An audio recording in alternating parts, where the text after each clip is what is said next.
मतलब माइनस में टेम्परेचर, क्योंकि ये नदी जो है वो उस बर्फीली चोटी से बहती हुई आ रही है।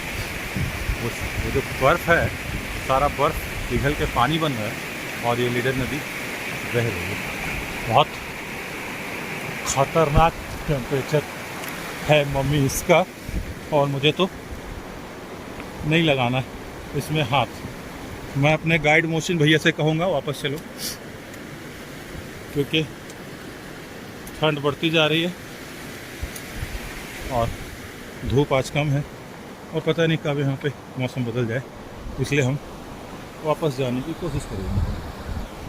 आगे एक ब्रिज है, लीडर ब्रिज। मैं नेक्स्ट टाइम जो शूट करूँगा तो उस ब्रिज को भी आपको दिखाऊंगा। चलिए, खुदा। ये अखरोट के पेड़ हैं।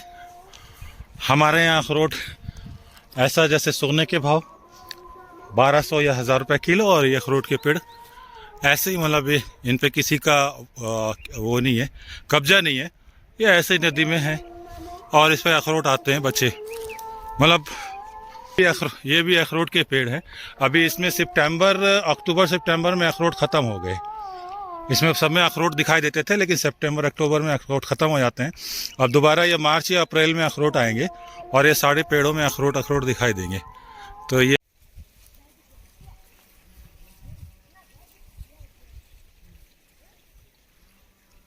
मैं वो भेड़ वाला है, उससे मैं घी उसको भेजा है मोशिन को।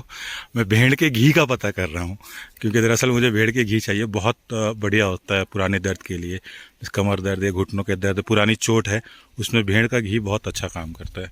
मतलब कितना पुराना से पुराना चोट हो या दर्द हो, चोट के दर्द हो, उसमें भेड़ का घी से अगर मालिश किया जाए तो ख़त्म हो जाता है। अरे वो आपका भेड़ चराने का डंडा नहीं है, वो सेल्फी स्टिक है बाबा। वो डंडा नहीं है, सेल्फी स्टिक है, फोटो लेने के लिए। मेरे फोन के सेल्फी स्टिक को खोल के डंडा समझ रहा है आपने भेड़ चराने का। आप मेरे को इसका बता दो, भेड़ का घी मिलेगा क्या? हाँ, भेड़ का घी चाहिए मेरे को। कश्मीर की ज़िंदगी और कश्मीर के रास्ते इस तरह के हैं कि लोग अपने लिए खुद रास्ता बनाते हैं। ये हैं हमारे बाबा जी, देखो खुद रास्ता बना रहे हैं लोगों के लिए, ताकि लोग अगर घूमने आए किसी तरह से भी दिक्कत ना हो, किसी को परेशानी ना हो। और इन्होंने अभी मुझसे चाय पूछी। ये कश्मीर की हॉस्पिटलिटी है। एक बहुत अच्छी बात है दोस्तों कश्मीर के लिए कि आप कहीं भी जाएं कश्मीर में, पूरे कश्मीर में आप भूखे नहीं रह सकते। इस बात की गारंटी मैं दे सकता हूं, जो मेरा अपना एक्सपीरियंस है कि जब से मैं आया हूं कम से कम मुझे 3 से 4 लोगों ने ऑफ़र कर दिया, आइए खाना खा लीजिए, आइए चाय पी लीजिए। ये कहते हैं कि कश्मीर की हॉस्पिटलिटी में अराउंड द वर्ल्ड काफ़ी दुनिया देख चुका हूँ, पूरा हिंदुस्तान घूम चुका हूँ,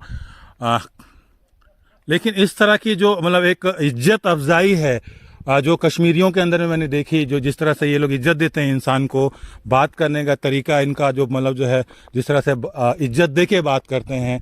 और तुरंत मतलब इन्होंने मुझे नहीं पहचानते, जानते नहीं है, लेकिन मैंने इनको सलाम किया और पूछा आप ये सड़क बना रहे हैं। इन्होंने तुरंत मुझे ऑफ़र किया आइए चाय पी लीजिए। ये एक पहले शख्स नहीं है, पहले इंसान नहीं है जिन्होंने मुझे ये ऑफ़र किया है। इस तरह से अभी तक 3 लोगों ने मुझे ये ऑफ़र कर दिया कि आइए चाय पी लीजिए।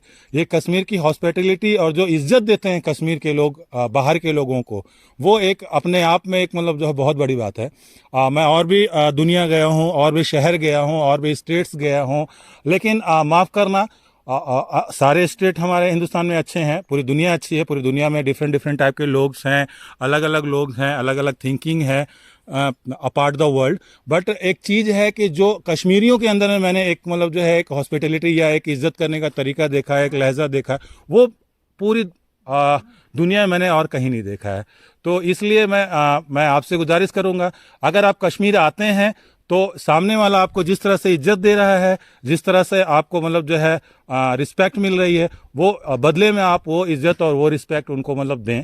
किसी तरह से कोई मतलब जो है मिस हैपनिंग ना हो कि आप अगर बाहर से एज ए टूरिस्ट आ रहे हैं या एज ए मतलब जो है जिस तरह से भी आ रहे हैं, तो किसी तरह से मतलब कोई इंसिडेंट हो। और वेलकम है आपका कश्मीर में, आइए घूमिए, यहाँ पे पहलगाम का गांव है। और कोई भी मतलब अननोन फेस भी इनको दिखता है तो ऐसा नहीं है कि उनसे मतलब आपसे कोई पूछा जाता है कि आप कहाँ से हो, क्यों घूम रहे हो, कोई मतलब नहीं है। आपको उसी तरह से इज्जत दी जाती है जिस तरह से कश्मीर अपने लोकल लोगों को इज़्ज़त देता है। तो बने रहिए मेरे साथ। मेरा नाम है शेख गुलाम मुस्तफ़ा और यूट्यूब पे मेरा चैनल सब्सक्राइब करें और दुआ में याद रखें। अस्सलाम वालेकुम।